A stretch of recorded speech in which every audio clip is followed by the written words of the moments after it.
Na nossa aula de hoje, nós damos continuidade à história do Brasil e vamos falar um pouquinho mais sobre um momento da história que fez o Brasil se desenvolver bastante, que foi a época das plantações de café. Bom, até agora nós já falamos do pau-brasil, das minas de ouro, da cana-de-açúcar, e o café se engloba nesse grupo aí por também ter sido uma grande riqueza da qual os portugueses obtiveram muito lucro. As primeiras mudas de café foram trazidas por Francisco de Melo Palheta, um militar luso-brasileiro. Devido ao grande desenvolvimento do produto, o café predominou por muito tempo na economia brasileira. E durante o governo de Dom Pedro II, os conflitos internos foram resolvidos, mas ao longo dos seus 50 anos de reinado, o imperador enfrentou outros problemas. E a escravidão foi um deles. Os homens ricos das regiões Norte, Nordeste e Centro-Sul queriam que a escravidão continuasse, porque suas fortunas se baseavam na mão de obra escrava. E nesse período que começou, então, a surgir uma nova riqueza, que foi o café, como a gente começou aí falando no início do vídeo. Por esse motivo, acabaram acontecendo vários conflitos que a gente vai ver mais pra frente. Bom, temos aí a foto do café, os grãos, ele já ali na caneca, como vocês estão mais acostumados a ver. O café é uma bebida feita dos grãos torrados do fruto do cafeeiro. Ele é servido normalmente quente, mas tem gente que gosta de tomar café gelado. O café era a segunda mercadoria mais negociada do mundo em determinados períodos da história, mais ou menos pela década de 1880. Ele só perdeu o pódio dele para o petróleo. Bom, o cafezeiro, que é o nome original da planta cafeeiro, ela é natural da Etiópia, isso mesmo, lá da África. Seu fruto era bastante aproveitado pelos africanos. E da África, o seu uso passou para os persas, que depois passou para os árabes.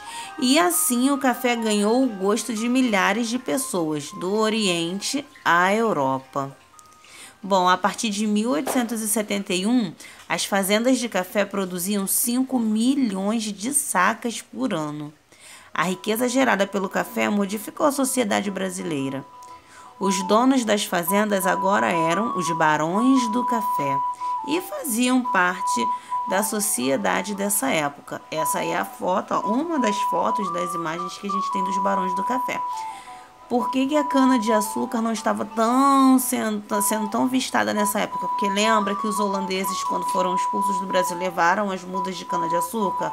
Então, eles começaram a plantar em outros lugares. Então, o Brasil deixou de ser o único produtor de cana-de-açúcar, fazendo assim com que o preço do produto baixasse. E o café, como estava sendo muito, muito produzido no Brasil, acabou gerando muitas riquezas para esses caras aí, né? Os donos das fazendas de café. Bom, ainda não. Vamos voltar aqui um pouquinho. E aí a gente fala sobre a sociedade cafeeira ainda. Por isso que eu voltei para a foto dos barões. Tudo era nessa época administrado pelos barões, os fazendeiros, donos das fazendas de café. E tudo acontecia ali ao redor deles.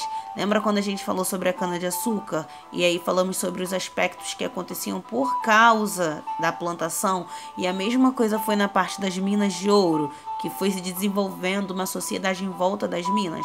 No café a mesma coisa, uma riqueza, uma grande produção, também se desenvolveram várias coisas em voltas. Então a gente tem aí o sitiante, que também era proprietário de uma pequena extensão de terra, mas ele vivia na dependência do fazendeiro, a quem ele devia favores e se ligava por laços de compadre ou parentesco. Então era alguém da família do Barão do Café, que vivia ali nas redondezas da fazenda dele, sempre precisando de algum favor, porque a propriedade dele não era tão grande assim. Tinha ainda os agregados, que na sua maioria eram aparentados dos senhores de terra e viviam de favor nas propriedades, em troca de alguns serviços. Então, pessoas que eram muito pobres, não tinham onde morar. Então, os donos das fazendas de café deixavam eles morarem ali e em troca disso eles tinham que trabalhar. Tinha o padre também. Quando não tinha um quarto próprio na fazenda para o padre, porque era assim, né? As fazendas tinham um quarto para o padre morava lá. Quando acontecia de alguma fazenda não ter um quarto para o padre, ele vinha da vila próxima para a missa na capela. A presença do médico, gente, era raríssima, tá? Praticamente não tinha médico naquela época e os tratamentos eram feitos à base de remédios caseiros. Muitas vezes até os portugueses utilizavam o conhecimento indígena e africano sobre a natureza, sobre plantas, para poder tratar os seus. É importante a gente lembrar que a base escravista que garantia o sucesso da lavoura, né? Os escravos que trabalhavam ali. Então, a plantação de café só deu certo mais uma vez por causa do trabalho dos africanos. Então, mais uma vez aí, ó, o povo africano contribuindo sem estereótipos para a cultura brasileira. Não, o povo africano não é só aquele que joga capoeira e que fez a feijoada. Ele foi a mão de obra, foi propulsor aí dos avanços que a sociedade teve nessa época. E para os cafeicultores, a solução imediata, então, foi comprar escravos do Nordeste, porque nessa época surgiu essa lei aqui, agora sim eu passei certo. A Lei Eusébio de Queiroz, que era uma lei que proibia o tráfico de pessoas da África para o Brasil para serem escravas. Então surgiu essa lei, não podia mais trazer escravo da África para o Brasil. Então o que os donos das fazendas fizeram? Em vez de pagarem salários, não. Eles começaram a contrabandear os negros dentro do próprio Brasil.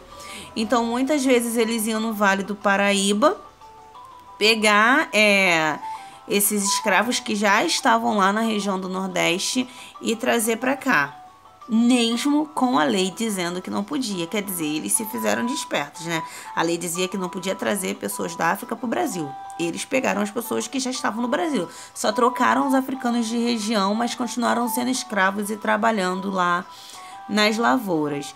E isso aí gerou um grande problema, uma tensão muito maior, porque os negros começaram a se revoltar mais ainda.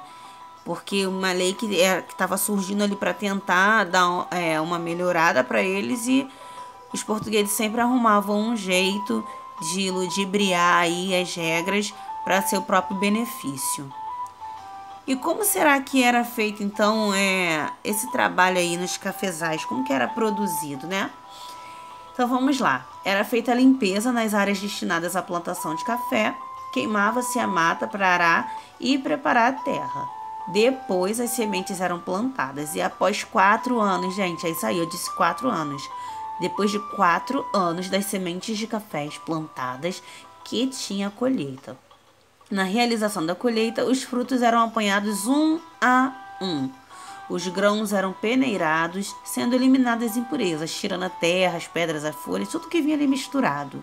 E depois os grãos eram lavados e colocados para secar. Em seguida, eram socados para remover as cascas, embalados em sacos de juta e finalmente transportados para os portos. E aí vocês podem ver, ó, as imagens aqui, eles trabalhando na plantação de café, e aqui já é o transporte, já está tudo ensacado, eles têm que levar para os portos. E em 1870, outro tipo de imigração começou a crescer na região sudeste do Brasil, principalmente São Paulo, onde as lavouras de café se espalhavam rapidamente. Por quê? Porque, como eu falei, teve a Lei Eusébio de Queiroz, que proibiu o tráfico de negros para o Brasil.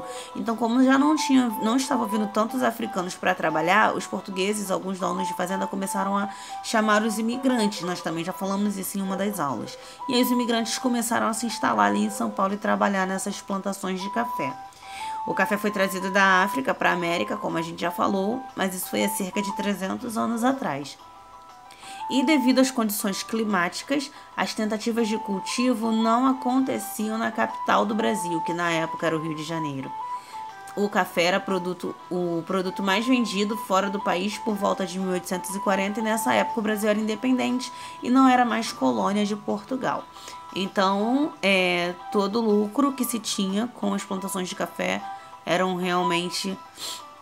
ficavam realmente para os donos das fazendas, sem imposto cobrado em cima disso.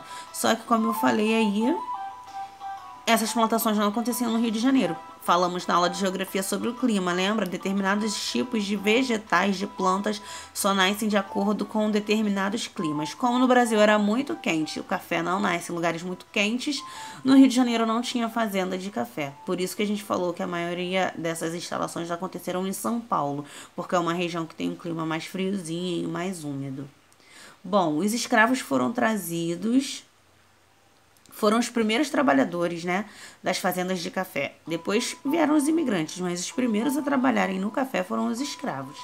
Os fazendeiros começaram a substituir eles depois pelos imigrantes europeus que vinham morar aqui no Brasil em busca de uma vida melhor.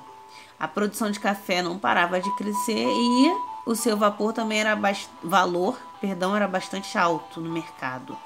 Como foi a cana-de-açúcar também, foi um produto muito exportado. E durante a República, o café tornou-se a principal atividade econômica do país e trouxe muitas riquezas e muitos avanços para essa época. Temos aí a foto dos carregadores, que eram pessoas pagas, imigrantes, para levar os sacos de grãos de café até os barcos, né, para serem exportados para a Europa. E logo depois aí que surgiu o trem, que também fazia esse transporte.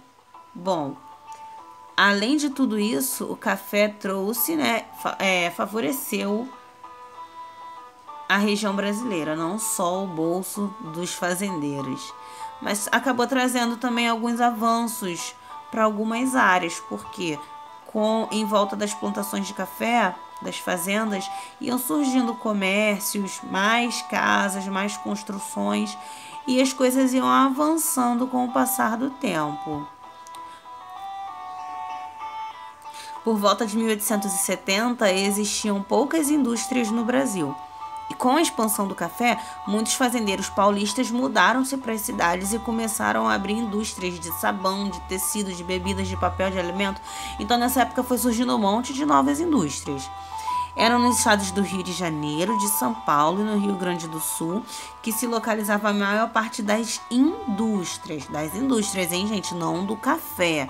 Lembrando, o café não era plantado no Rio de Janeiro por causa do clima. E aí o café acabou favorecendo outras construções importantes em São Paulo. Como a população de lá foi crescendo, eles acabaram criando a Estação da Luz, o Teatro Municipal, o Museu do Ipiranga, o Mercado Municipal, a Agência Central do Banco do Brasil, o Banco do Brasil que existe até hoje, e a Escola Caetano de Campos.